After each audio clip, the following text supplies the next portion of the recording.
Welcome back, guys. Worst list of 2025. This is objective fact, and if you disagree, go argue with the wall. This is Dannoccino official list of the worst five films. I've ranked them 5, 4, 3, 2, 1, and we're going to run through them today. I think overall, 2025 was a pretty naff year for films and the worst list, to be honest. There wasn't a lot of really shocking films. It was like a very just mid-year. Like there was a couple of good films and a couple of pretty whiffy films, but nothing crazy, no crazy set of horrendous films to laugh at. It was kind of, yeah, a bit of a flat year, to be honest. Nothing too high and nothing too low, but let's get stuck in, guys. So, quick disclaimer to kick things off. I think every single sheep on YouTube, all the film reviewers are going to have War of the Worlds as number one worst film. Disclaimer, Dannoccino is not ranking War of the Worlds last. And I can understand why people rank it last. It is one of the worst. It's a stupidly bad film, right? It's literally a Zoom presentation of film. I mean, one is diabolical. I don't think I've ever seen anything below that, to be honest, with like at least 100,000 watches. But I'm not putting it down there, guys, to be honest. This is the disclaimer, is that, yeah, it stank, but like, I laughed my ass off watching this, guys. Genuinely. I mean, you can see I haven't actually logged it on my letterbox. That's because I didn't finish it. I watched like the first half an hour, laughed my head off, and then fast forwarded through the rest. But like, I genuinely don't think it's one of the worst films because it sparked so much just pointing and laughing. Everyone's just piling on, bullying it. It's funny. You need these kind of films in your year, that you can just go, that is horrendous. I think there's bigger crimes to be had than this film. Yeah, if you're ranking it on like technicals or something, then yeah, it's probably it's down the bottom. But for me, it didn't make my top five worse because it's just like so stupid. Like it doesn't actually. Like I enjoyed laughing at it with friends, basically, and so it didn't make bottom five. But going into fifth for me is Frankenstein, and my little note is disappointing. I gave it 2.5, which you're probably thinking, bottom five worst films of the year, getting a 5 out of 10. For me, I think it's not a bigger crime to be a bad film and just be ass. I think it's a bigger crime to be disappointing or lazy. And I think that's where Frankenstein manages to nip into the top five for me, is that it just should have been so much better than it was. I'm a massive gothic genre film fan. I love horror movies in the gothic genre. Nosferatu, one of my favourite films of 2024. And I was really excited for Frankenstein because I was like, oh, great, we're going to keep this gothic genre going. 3.9 is outrageously high. It really is. Letterboxd never ceases to amaze me with their rankings. It was just so flat. I mean, Jacob Elordi as the monster, he looked like bloody Gautier in the Somebody I Used to Know music video. It wasn't scary. There was no gothic atmosphere. There was no horror. There was no tension, no gothic themes at all. It had that Netflix gloss to it. It was, yeah, uninteresting. And yeah, it just really fell on its ass in terms of the gothic vibe, and I just was super disappointed with what we got. So it makes a bottom five list, guys. Not my least favourite film, obviously, but it gets in the ranking. And fourth, we've got The Gorge. Was this an Apple TV special? They cooked this up and it reeked. I mean, it came at like the start of the year when there was like nothing on, no new releases, right? I think I remember watching this like one of the first new releases of 2025, and I've written whiffy second half, and that is an understatement. The first half of this, actually, I didn't mind, like the whole Taylor Swift music video. Oh god, what's the Taylor Swift song called? Oh, don't cancel me, Swifties. You Belong With Me. You Belong With Me music video, holding up the signs, chatting to each other. That I didn't mind that. It was quite, yeah, it was a little bit like low grade, a little bit slop, but I didn't mind the first half at all. I thought it was quite endearing, quite silly fun. But the second half, when they go down into the gorge, is absolutely diabolical. Whiffy is truly an understatement. It stinks. It's such absolute nonsense dross once they go down into the pit. I gave it 2, which, looking on reflection, is probably a bit of an overrating. But like I was entertained while it was on. That's why it's not like it's not making the top 3, because I was entertained, and the first half I genuinely was quite happy with. I was like, this is fun.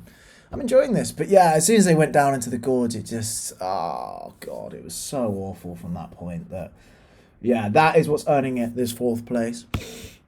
Third, and this is, yeah, I've put it there in caps, controversial, people, and put the pitchforks away for a second, okay. Begonia, one of the last films I actually got round to this year. I gave it 1.5 stars. I got 3.9 again. 3 out of 10, and guys, it just wasn't for me. And the thing, I gave it 3rd because I don't think it was a bad film. I just think I personally wanted so much more from it. I mean, the director, Yorgos Lanthimos, I've seen a fair few films of him now, and for my taste, he's got like Stormtrooper's aim, just all misses. Like, I've hated every single one of his films. I think Poor Things was my least favourite film of 2024. Again, I know how controversial that is, and you know, that's the beauty of films, is that everyone can have their own take, and to you it might be like worthy of 50 lashes as punishment, and I gleefully accept it. I think Begonia, going into it, I was like, I love Jesse Plemons, you know, Emma Stone's a great actress. It's like such an interesting plot compared to Poor Things, in my view. Like, I was like, ooh, kidnapping of a female CEO as an alien, really interesting. And the first 30 minutes really had me, and I thought, oh, Yorgos, he's finally delivering something I'm going to enjoy. The first 30 minutes when they're like, it's very like about incels, and you know, she's trying to reason her way out of it. It's that really had me engaged, but the second half was just so boring, and I realised like 15 minutes from the end, I just don't care what actually had transpired. Like, I'd happily turn the film off with 15 minutes to go and go about my life and just never find out what happened. And that is like criminal, in my opinion. That like I've sat and I've invested over like an hour and a half of my time, and I'm not even bothered about where it's going. You know, that's criminal. And I think it's, yeah, and the actual ending that did transpire, which sucked. Are people actually loving that? Please tell me in the comments what you enjoy about it, because I'm very interested to hear. But for me, it was just so boring. Like, such an uninspired ending that like me and the people I was watching with guessed from like the 30th minute exactly what was going to happen. And then when it did happen, we were like, oh, that absolutely stinks.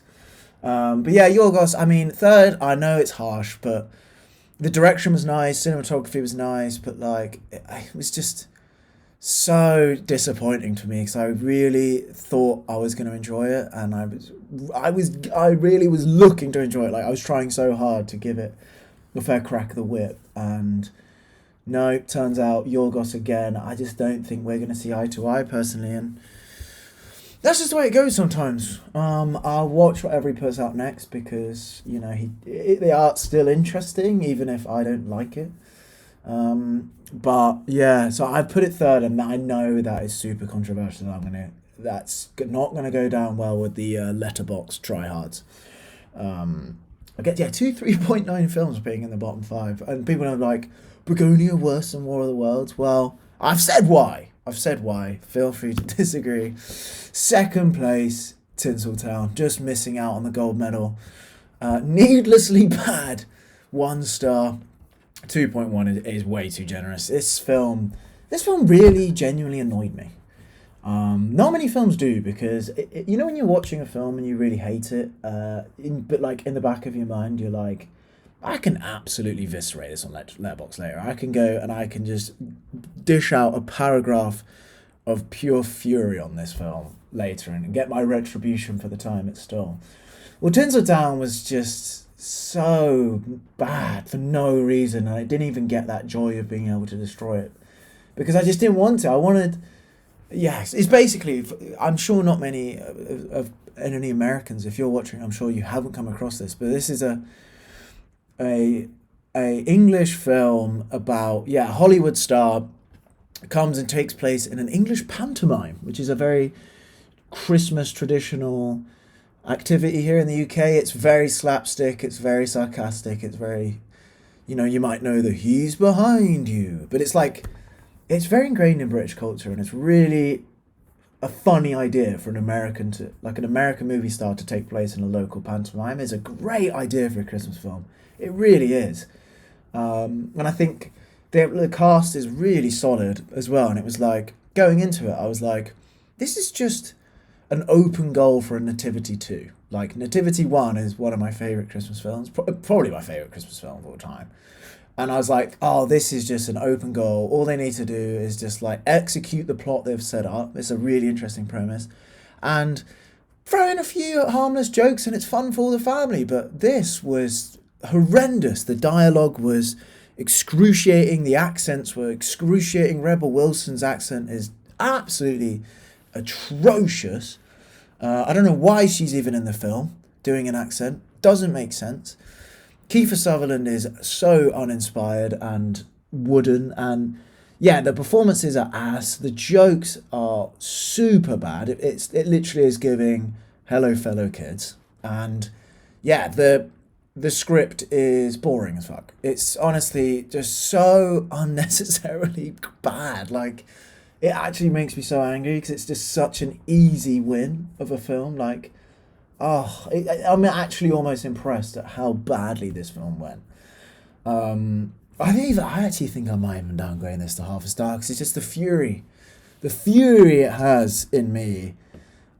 Like, I just love these kind of, like, that kind of film. I was really excited. Like, there's just no way they can get this wrong, right? I mean, 9.1k watches. I bet no one's really watching this, but do yourself a favour, don't skip this one. If you have access to this, don't even bother. It kicks up. It kicks up an absolute stink. Horrendous. And the number one spot, any guesses? Now, any Dannoccino channel fans will know what it's going to be. The Woman in Cabin 10, big red letters, slop. 1 star. What have I need to downgrade this to half, honestly. This was my least favourite film of 2025. It's just inexcusably bad. I think the biggest crime you can have in media and entertainment, whatever it is, film, TV, music, whatever, is to waste someone's time. I think that's the biggest crime. Is to make something so low effort and so pointless that like it just is ass. Like, you feel like there was no point watching it. And that's why War of the Worlds didn't make this top 5, guys, because I watched it, I was crying laughing at how bad it was. Like, I didn't feel like I wasted my time watching it. Like, I could then go, like, the amount of conversations I had just laughing at how ridiculously bad it was made it, above the top 5. Whereas this, there's no conversation to even be had about how bad it is. It's so boring. It's so formulaic. It's so uninspired.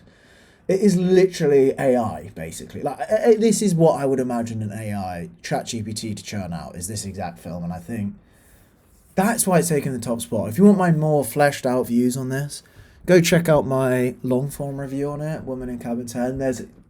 But be warned, there's a lot of hating. I'm a professional hater, guys. It is what it is. But yeah, this film, just slop. And I think slop is my number one enemy for 2026. I am trying to avoid any form of slop media if possible. And yeah, first place, worst film of the year, Women in Cabin 10 on Netflix. Do you know, go watch it just to remind yourself like how good other films can be.